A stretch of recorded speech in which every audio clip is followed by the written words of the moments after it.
In this video, we will be going over the Hatch Area tool.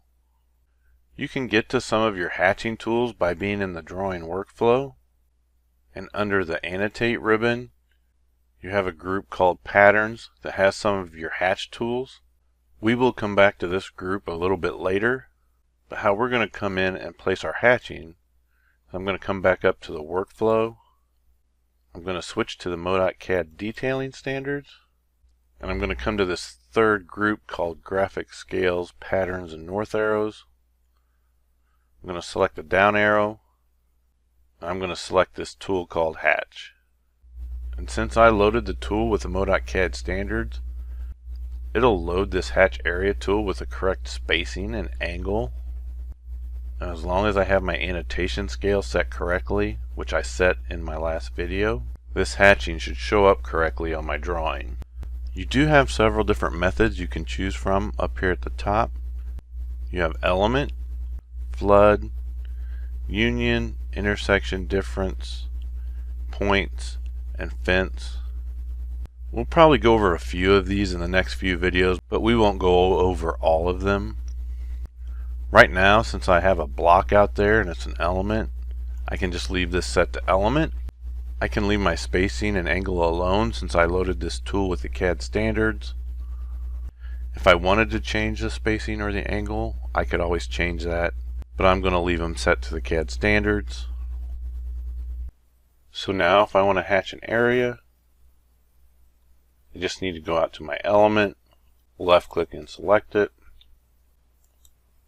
left click one more time to accept it, and my area will now have a hatch in it. Now if I go back to my modify tools real quick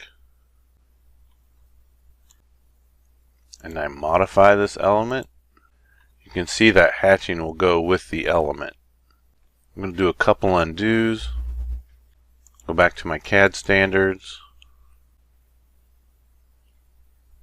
go back to my hatch tool, and this time I'm going to check on drop pattern.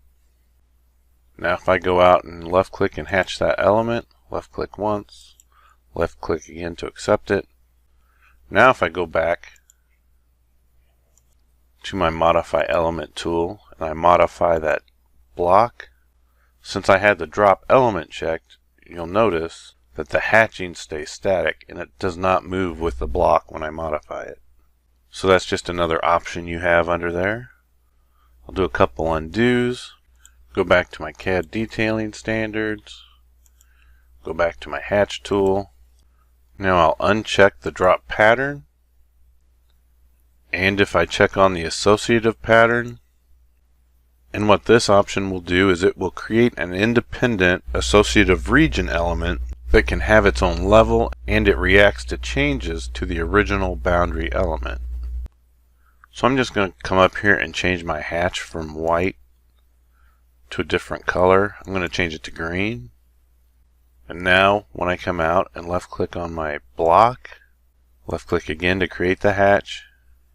So now if I go back to my modify tools one more time,